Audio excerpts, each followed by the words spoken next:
اب جو کچھ مجھے حضرت امام المہدی کے بارے میں کہنا ہے، دوبارہ اپنی بات دہرا رہا ہوں، یہ میرا ذاتی گمان ہے، اختلاف کیا جا سکتا ہے۔ میرا گمان یہ ہے کہ یہ اب جو مجدد آئیں گے وہ حضرت مہدی ہوں گے۔ پہلی بات تو یہ جان لیجئے کہ مہدی دو ہیں، ایک شیعوں کے مہدی، ایک سنیوں کے مہدی، ان میں بڑا فرق ہے۔ شیعہ حضرات مہدی کو مانتے ہیں، وہ ان کے 12ویں امام ہیں، ان کے عقیدے کے مطابق انہیں پیدا ہونے کے فوراً بعد اس اندیشے سے کہ انہیں قتل کر دیا جائے گا ایک غار میں چھپا دیا گیا تھا۔ تقریباً 1200 برس سے وہ اس غار کے اندر ہیں، وہ روپوش ہیں، چھپے ہوئے ہیں، اسی لیے انہیں امام غائب کہا جاتا ہے، اور اب ان کا انتظار ہو رہا ہے، اس لیے انہیں امام منتظر بھی کہا جاتا ہے۔ اس لیے شیعوں کے دارالعلوم جو ہوتے ہیں، دارالعلوم المنتظر، وہ اس لیے کہ ان کا انتظار کیا جا رہا ہے۔ تو یہ ہے، اب وہ ان کا خیال ہے کہ آخری دور میں، آخری زمانے میں وہ ظاہر ہو جائیں گے، غار سے نکل آئیں گے۔ دیکھیے، میں اس عقیدے کو اس بنا پر رد نہیں کرتا کہ یہ ناممکن ہے کہ کیسے کوئی شخص جو ہے 1200 برس تک کسی غار کے اندر زندہ رہ سکتا ہے، نہیں، میں سمجھتا ہوں ممکن ہے۔ 300 برس تک اصحاب کہف رہے کہ نہیں رہے؟ سوئے رہے۔ 300 ایئرس ہم مانتے ہیں۔ حضرت عیسیٰ اسی حیات عرضی کے ساتھ 2000 سال سے موجود ہیں آسمان پہ کہ نہیں ہے؟ آپ کو معلوم ہے حضرت عزیر 100 برس تک مرنے کے بعد دوبارہ زندہ کر دیے گئے۔ فَأَمَاتَهُ اللَّهُ مِئَةَ عَامٍ ثُمَّ بَعَثَهُ۔ تو ناممکنات میں سے کوئی سوال پیدا نہیں ہوتا، لیکن یہ کہ آیا کوئی امامت معصومہ کا تصور قرآن اور حدیث سے ہمیں ملتا ہے؟ پھر یہ کیا یہ موروثی امامت کہ حضرت علی کی نسل جو حضرت فاطمہ سے چلی ہے اسی میں یہ امامت ہوگی؟ اس کے لیے ہمارے پاس کوئی دلیل نہیں ہے، ہم اس کو تسلیم نہیں کرتے۔ ہم تو سمجھتے ہیں کہ معصومیت ختم ہو گئی محمد الرسول اللہ صلی اللہ علیہ وسلم پر، خاتم المعصومین ہے محمد الرسول اللہ۔ اب ان کے بعد تو اجتہاد ہے اور خلافت ہے، عام معاملات میں اجتہاد ہوگا، نظام خلافت کا ہوگا۔ تو ہمارے نزدیک جو میں جس مہدی کا نام لے رہا ہوں وہ مہدی ہیں جو ایک مجدد ہوں گے، جیسے کہ مجددین کے نام میں نے آپ کو گنوائے، مجدد الفسانی ہو، شاہ ولی اللہ ہو، سید احمد بریلوی ہو، شیخ الہند ہو، ایک ہوں گے انسان جو پیدا ہوں گے انسانوں کی طرح، عام طور پر اپنی عمر کو، پختگی کو پہنچیں گے، پھر وہ سامنے آئیں گے منظر پر، پھر وہ کام کریں گے، قیادت کریں گے، عرب میں ان کا ظہور ہوگا۔ دوسری بات یہ نوٹ کر لیجئے حضرت مہدی کے بارے میں، ہمارے ہاں احادیث کے جو مجموعے ہیں ان میں جو ٹاپ کے 2 مجموعے ہیں ان میں کہیں حضرت مہدی کا ذکر نہیں ہے، نہ صحیح بخاری میں نہ صحیح مسلم میں، لیکن ہم اسے نظر انداز نہیں کر سکتے کہ صحائح ستہ کی بقیہ 4 کتابوں کے اندر موجود ہیں، لہذا نظر انداز نہیں کر سکتے، اگنور کرنا ممکن نہیں ہے۔ اب اس میں چاہتا ہوں کہ کچھ حدیثیں آپ کو میں سناؤں جن میں حضرت مہدی کا تذکرہ کیا گیا ہے۔ پہلی ہے وعن عبداللہ ابن مسعود قال قال رسول اللہ صلی اللہ علیہ وسلم، حضرت عبداللہ ابن مسعود سے روایت ہے، وہ فرماتے ہیں کہ حضور نے ارشاد فرمایا لا تذهب الدنيا حتى يملك العرب رجل من اہل بیتی، یہ دنیا ختم نہیں ہوگی جب تک کہ عرب پر میرے اہل بیت میں سے ایک شخص کی حکومت قائم نہ ہو۔ اور آپ کو معلوم ہے کہ آج تک عرب پر حضور کے اہل بیت کی کوئی حکومت قائم نہیں ہوئی، اور جب قائم ہوئی بھی تھی حضرت علی کو اگر شمار کیا جائے، اس لیے کہ حضور نے وہ جو مشہور واقعہ ہے کہ ایک چادر میں لے لیا تھا حضرت علی کو اور حضرت فاطمہ اور حضرات حسنین کو، اللہم ہؤلاء اہل بیتی، اے اللہ یہ بھی میرے اہل بیت ہیں، تو حضرت علی کی بھی حکومت منعقد نہیں ہوئی، پورے عالم اسلام پر ان کی حکومت نہیں تھی، اس لیے کہ شام اور مصر دونوں صوبے جو ہیں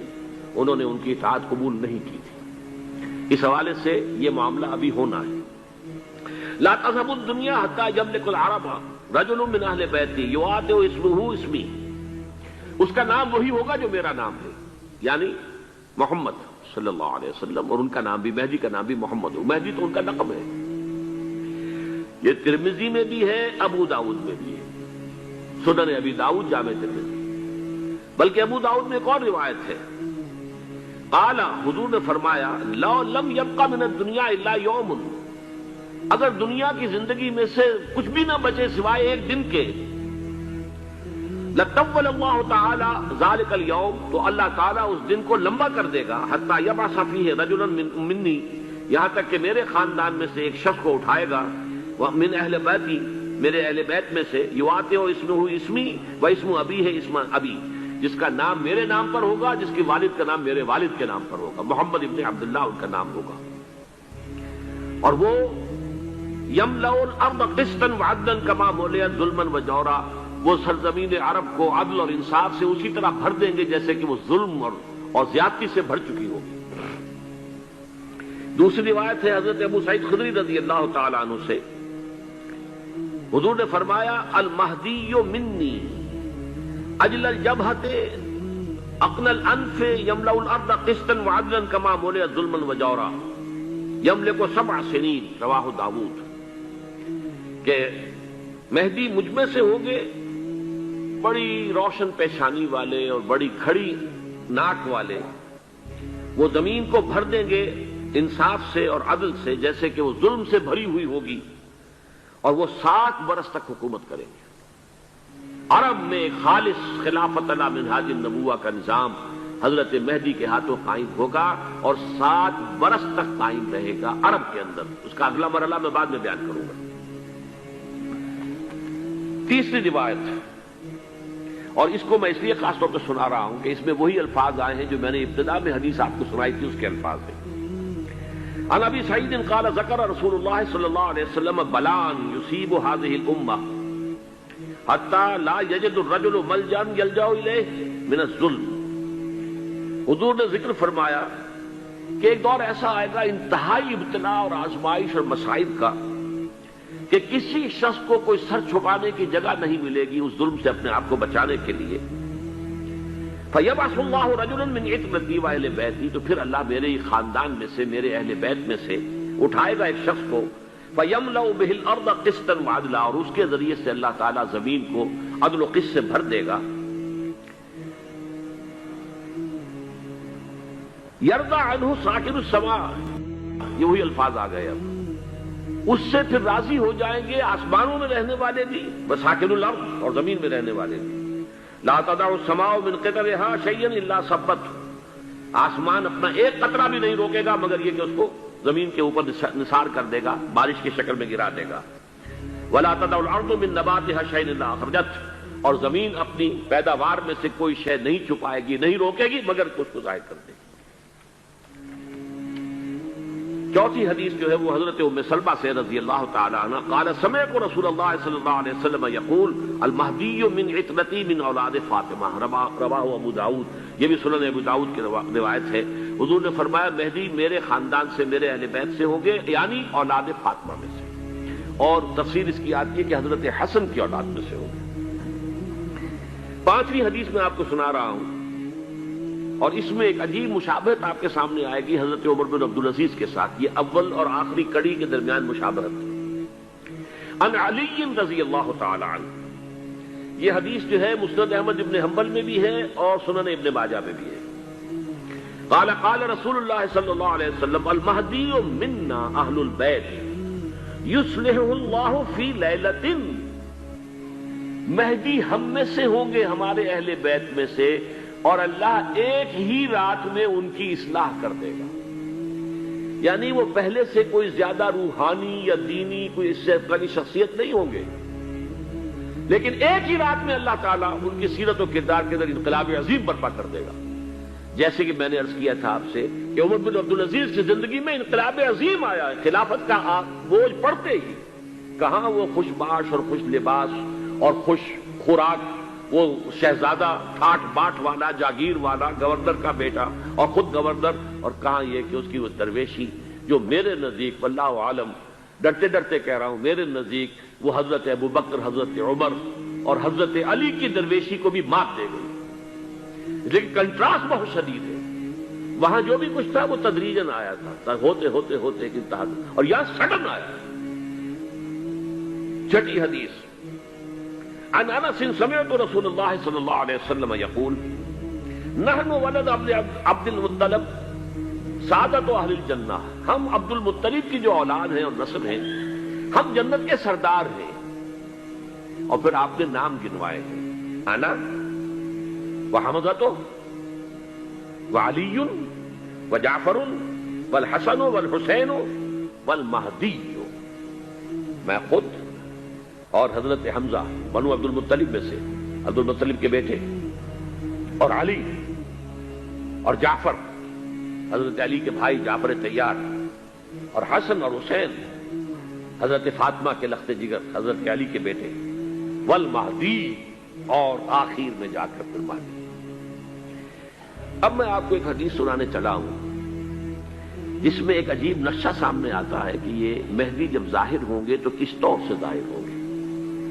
ان کے ظہور کی کیفیت کیا ہوگی، کیف یظہر۔ یہ روایت ہے حضرت ام سلمہ سے رضی اللہ تعالی عنہا، حضور کی زوجہ محترمہ ہیں، فرماتی ہیں ام سلمہ عن النبی صلی اللہ علیہ وسلم قال یکون اختلاف عند موت خلیفۃ، موت خلیفۃ، حضور نے فرمایا ایک خلیفہ کی موت پر اختلاف واقع ہو جائے گا، خانہ جنگی ہو جائے گی۔ فَيَخْرُجُ رَجُلٌ مِّنْ أَهْلِ الْمَدِينَةِ هَارِبًا إِلَىٰ مَكَّةَ، پھر مدینے کے لوگوں میں سے ایک شخص نکلے گا، بھاگے گا اور جا کر پناہ لے گا اور چھپ جائے گا مکے میں۔ فَيَأْتِيهِ نَاسٌ مِّنْ أَهْلِ مَكَّةِ، پھر اس کے پاس آئیں گے اہل مکہ، مکہ کے لوگ، فَيُخْرِجُونَهُ، اور اسے نکالیں گے، جہاں وہ چھپے ہوئے ہوں گے وہاں سے نکالیں گے، وَهُوَ كَارِهٌ، اور وہ بالکل اس کو پسند نہیں کر رہے ہوں گے، نہ وہ خواہش مند ہوں گے کہ ان کے وہ ہاتھ پر بیعت کی جائے، نہ وہ یہ چاہیں گے کہ وہ میدان میں آئیں اور ان کو جو ہے اپنا لیڈر مانا جائے، وَهُوَ كَارِهٌ فَيُبَايِعُونَهُ بَيْنَ الرُّكْنِ وَالْمَقَامِ، لیکن لوگ جو ہے پھر اصرار کے ساتھ ان کے ہاتھ پر بیعت کریں گے رکن اور مقام کے درمیان۔ رکن وہ کونا ہے خانہ کعبہ کا جس میں حجر اسود لگا ہوا ہے، اور مقام ابراہیم جو ہے، ان دونوں کے مابین جو یہ علاقہ ہے یہاں پر وہ بیعت ہوگی۔ وَيُبْعَثُ إِلَيْهِ بَعْثٌ مِّنَ الشَّامِ، ان کے خلاف ایک لشکر بھیجا جائے گا شام سے۔ نہیں کہا جا سکتا کہ باسی حکومت اس وقت کی جو ہے اس کی طرف سے کوئی مسئلہ اس طرح کا اٹھ کھڑا ہو، اس لیے کہ ابھی تو بہرحال باسی حکومت وہاں ہے۔ فَيُخْسَفُ بِهِمُ بِالْبَيْضَاءِ بَيْنَ مَكَّةَ وَالْمَدِينَةِ، لیکن اللہ تعالیٰ اس لشکر کو مکے اور مدینے کے درمیان وادی بیضاء میں دھسا دے گا زمین کے اندر، پورے کے پورے لشکر میں۔ فَإِذَا رَأَى النَّاسُ ذَلِكَ، جب لوگ یہ دیکھیں گے کہ اتنی بڑی نشانی ظاہر ہو گئی، أَتَاهُ أَبْدَالُ الشَّامِ وَعَصَائِبٌ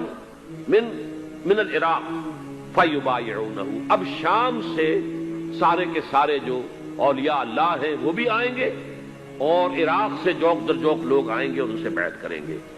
وَيَعْمَلُ فِي النَّاسِ بِسُنَّةِ نَبِيِّهِمْ، پھر وہ عمل کریں گے لوگوں کے مابین، حکومت کریں گے اپنے نبی کی سنت کے مطابق۔ وَيُلْقِي الْإِسْلَامُ بِجَرَانِهِ، اور اسلام اپنی گردن زمین پر ٹکا دے گا۔ وَالْأَرْض فِي الْأَرْض، زمین میں۔ فَيَلْبَسُ 7 سنین، پھر وہ 70 برس تک حکمران رہیں گے، 7 برس تک حکمران رہیں گے۔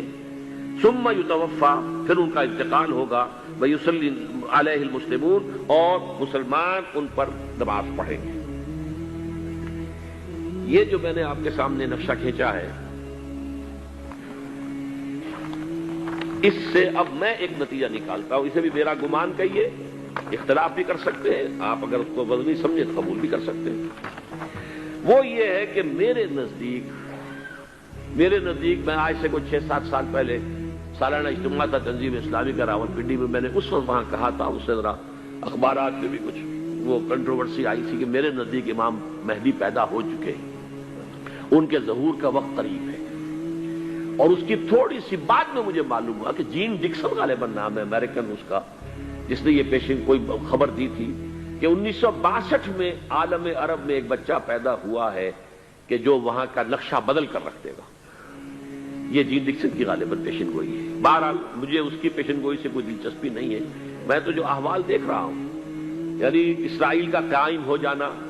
اور اس کے بعد اب یروشلم کا مسلمانوں کے ہاتھوں سے نکل جانا، اور اب گویا کہ وہ الملحمۃ العظمیٰ جو ہے تلی کھڑی ہے، کسی بھی وقت جو ہے یہ جو ہے وہ لاوا پھٹ سکتا ہے، آتش فشاں پھٹ سکتا ہے۔ تو یہ تمام حالات ایسے ہیں کہ جن کی وجہ سے میں سمجھتا ہوں کہ ایک تو جو قرآن مجید کے اشارات میں نے آپ کو بتائے، 14 صدیاں 14 دن میں چاند کا پورا ہونا، والقمر اذا اتسق 14 دن میں 14ویں کا چاند۔ اسی طرح اب یہ 14 صدیوں کے بعد یہ صدی جو 15ویں صدی ہے، یہ در حقیقت ظہور امام مہدی کی صدی ہے۔